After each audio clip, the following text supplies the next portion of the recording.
বর্তমান দেখাটা সবচেয়ে জরুরি, এবং এটাই হচ্ছে সালাতের মূল কথা, যে বর্তমান দেখো এবং সেটাকে জাকাত করে দাও। আমরা এটা করতে পারতেছি না। কেন পারতেছি না? আপনারা এটা বুঝতেছেন যেটা করা উচিত, তাই না? বুঝতেছেন? পারতেছি না কেন? তাহলে ওইখানে নজর দিই যে কেন পারলাম না, সেইখানে নজর দিয়ে দেখেন, লজ্জিত হবে। আমি জানি না আপনারা হবেন কিনা, আমি তো হই। আমি তখন দেখি জানি আমি আমার এই কারণের জন্য আমি বর্তমানের মধ্যে সালাতি থাকতে পারছি না, ফলে মসজিদের যে শিক্ষা সেটা আমি পুরোপুরি ধরে রাখতে পারছি না। তখন আমি লজ্জিত হই, আমার আমিত্ব, আমার অহমিকা, আমার দম্ভ, এগুলো আমাকে বাধা দেয়, যেটাকে মদমত্ততা এবং মাৎসর্যতা বলা হয়েছে। এগুলো আমাকে বাধা দেয়।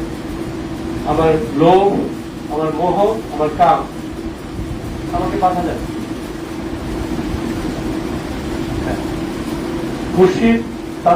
মুর্শিদের কাছে চাইলে তিনি যখন চক্ষুষ্মান, মুখে না বললেও মনে মনে বলছি, তিনি সরাসরি বলছেন হ্যাঁ হবে, এটা কোন সময় হবে, এখন তার হলে কিছু নেই, বেঁচে গেছি। এখন পারতেছি না, একদিন তো পারবো, এই আশ্বাস তো পাইছি, ঠিক আছে। বুঝছেন? তার কাছে চাইতে হয় যে আমি এটা পারছি না, আমার কাম, ক্রোধ, লোভ, মোহ, মদ, মাৎসর্য, এই অসুবিধাগুলোর জন্য আমার সমস্ত সংস্কার রাশির মধ্যে আমি ডুবে যাচ্ছি, ভেসে উঠতে পারছি না। সে মুর্শিদ আমাকে তুমি ভাসমান রাখো, যাতে আমি এটা থেকে বেঁচে থাকতে পারি। আমরা মুর্শিদের অনুষ্ঠান পালন করব আর মুর্শিদের নীতিকে নেব না, এর চাইতে বড় প্রহসন তো আর হয় না।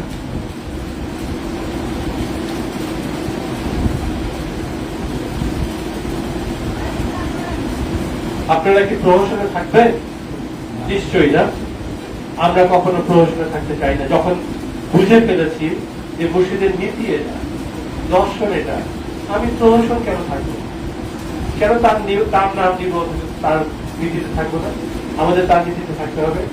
এবং খেয়াল রাখবেন যে প্রত্যেকে তার নিজ নিজ অবস্থান থেকে নিজেকে দেখার মাধ্যমে সেটা খুঁজে বার করতে পারবেন যে কোথায় ত্রুটিটা। এই ত্রুটিটা যদি বের করতে পারেন, প্রত্যেকে নিজের নিজের ত্রুটি যদি বের করতে পারেন, তাহলে সেখান থেকে নিজেই মুক্তির ব্যবস্থা করে নেবেন। এক্ষেত্রে অবশ্য আমাদের এক গুরু ভাই আরেক গুরু ভাইকে সাহায্য করে, এটা খুব জরুরি। আপনার জীবন সঙ্গী বা সঙ্গিনী যখন করবে সাহায্য, ওটা অত্যন্ত জরুরি। আরো জরুরি আপনার গুরু ভাইরা যখন আপনাকে সাহায্য করবে, এটা অত্যন্ত জরুরি। এবং আমরা আশা করব আমরা প্রত্যেকটা গুরু ভাই একে অপরকে এ বিষয়ে সাহায্য করব। আপনি সালাতি হতে চান, আমি হয়তো পাচ্ছি না এখন, আমার যোগ্যতা এখনো কুলায়, কিন্তু আপনার যোগ্যতা এসে গেছে, আপনি চেষ্টা করে যাচ্ছেন। আমি যেন আমার তরফ থেকে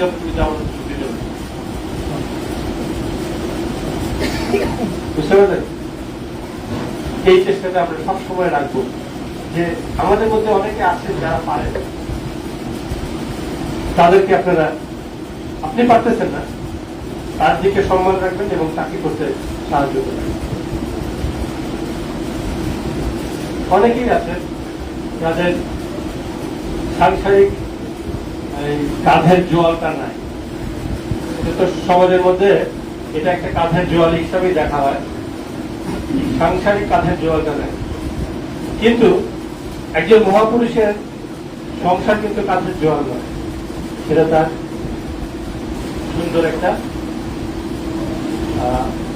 শ্বাস বা ধাক্কা, হেল্প, সেটা তার চাকা, যেটা তাকে আরো স্পিডি করে। কিন্তু আমরা যারা এখনো পিছনে পড়ে আছি, আমাদের জন্য সংসারটাকে জোয়াল মনে হয়। এই কারণে যখন আমরা চেষ্টা করি, দেখা যায় যে যারা এই জোয়ালটা এখনো নেয়নি, তাদের জন্য বেশ সহজ হয়। এই জন্য আল কোরআনে দেখবেন হলুদ গাভী, যিনি জোয়াল নেয় নাই এবং চাষাবাদে পানি দেয় নাই, সেরকম হলুদ গাভীকে কোরবানি করার কথা বলা হয়। তাই না? আপনার সন্তানদের মধ্যে সেরকম হলুদ গাভী থাকলে আল কোরআনের ইনস্ট্রাকশন অনুসারে আপনার উচিত সেই সন্তানকে কোরবানি করা। আমরা তো করছি না,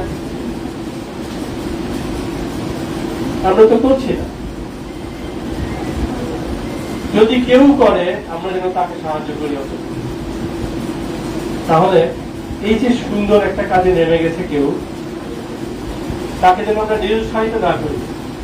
আমাদের প্রত্যেকটা খানকায় যেন তাদের জন্য ব্যবস্থা থাকে। মাওলা যেখানে যেটা বলে গেছে সেটা যেন সেভাবে করতে পারে।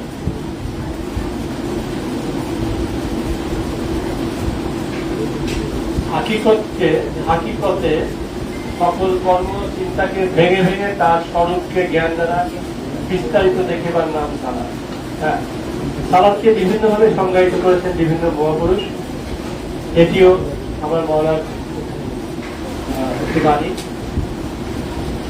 সকল কর্ম এবং চিন্তাকে ভেঙে ভেঙে তার স্বরূপকে জ্ঞান দ্বারা বিস্তারিত ভাবে দেখা।